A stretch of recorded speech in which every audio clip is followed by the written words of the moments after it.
Now, let's talk about AUKUS. This is the key method with which we can protect ourselves should there be Chinese aggression. Now, in Senate estimates today, it was revealed that WA Labor Premier Roger Cook had only met with the Director General of the Australian Submarine Agency twice amid infrastructure concerns. Have a look at this.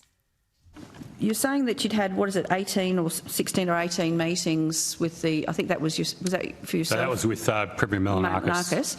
Have you met with how many times have you met with the WA Premier? So I've met twice. I think Admiral Buckley has met. I've not met with the Premier, Senator.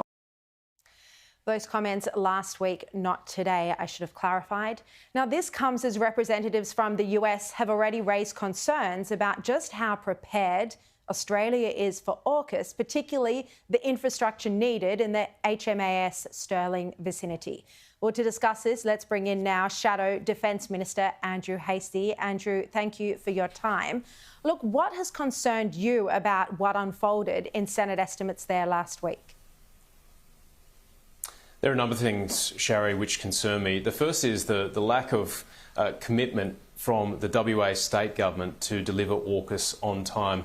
As your viewers would know, from 2027 there will be a base, Submarine Rotational Force West, out in Perth, which will host up to 4 nuclear submarines, 3 from the US, 1 from the UK. We've got 2 years to get that ready. What we learn in estimates is that we're behind on schedule with the building of the infrastructure, and we've also uncovered that Premier Cook, the WA Premier, is not serious. He's only met twice, in fact, with Jonathan Mead, the Admiral who heads up the Australian Submarine Agency, whereas if you compare that to Premier Malinauskas in South Australia, he's met 16 times. So there's a lack of drive, and AUKUS is a national mission.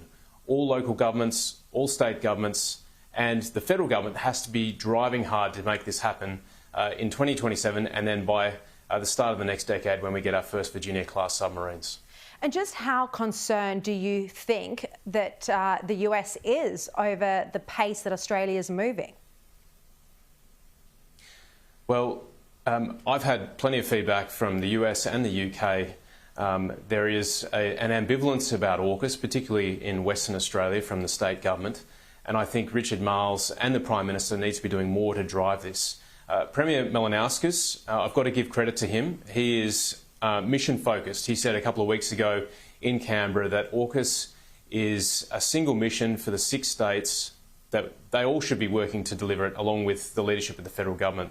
And I think that's the message that we need to take going forward. So there is concerns, and we've also uncovered last week that there's an offshore wind farm. Well, we know the offshore wind farm is being proposed by Chris Bowen off the coast of WA, 8,000 square kilometres in fact, just to the south of the base, which is also a problem. All right, we'll keep coming back to that topic because it is incredibly important. Nothing more important for our national security right now than AUKUS. But I want to ask you about Chinese Premier's upcoming visit. Of course, the Prime Minister announced that just yesterday. Do you expect Albanese will address the problems that exist with the aggression we've seen from Beijing, not just in the South China Sea, but to our Navy divers, to our recent fighter pilot jets? Do you expect Albanese will actually raise these things that he has failed to do so far at any sort of ministerial level? That's right. I think it definitely should be on the table. In any relationship, there has to be boundaries, and the Chinese military has breached a number of boundaries over the last year. We saw last year our Navy divers experience a sonar attack whilst underwater from a Chinese destroyer. And just recently we saw a Chinese fighter fire flares at a Royal Australian Navy Seahawk, which was very, very high risk behaviour in both instances. And the government failed to raise this at the appropriate levels. Anthony Albanese had an opportunity last year to raise it with President Xi. He didn't. And so I think this is a perfect opportunity to do that, and also to raise outstanding cases. Young Zhen Hung, who's still being held by the Chinese government. There are plenty of things that we can raise, even while we talk about our trade relationship, which is important. Exactly. We still have an Australian imprisoned in China. We can't forget that. Just lastly, before you go, the Prime Minister in his press conference late yesterday was asked whether he'd follow our other like-minded allies, the US and UK, and take action against TikTok. Well, have a look at his response. US and Canada, the governments are both considering, in terms of TikTok, potentially banning it. They cite serious concerns about democracy. Is our intelligence the same? And if so, why aren't we going down the same path? And if we're not, why not? Well, I'm surprised you asked me to reveal what our intelligence should be at a press conference. No, I'm asking for the government's position on... Well, our position hasn't changed. Next question, Andrew. I mean, he didn't even seriously consider the question, and it is a reasonable question given the action that is being taken by UK and the US. Precisely. I think it was a weak answer from a weak Prime Minister, particularly when it comes to national security matters. It's very clear that TikTok has a very close relationship with the Chinese government. There's a reason why the US is banning it. And we know already that the Australian government won't allow TikTok to be installed on Australian government phones.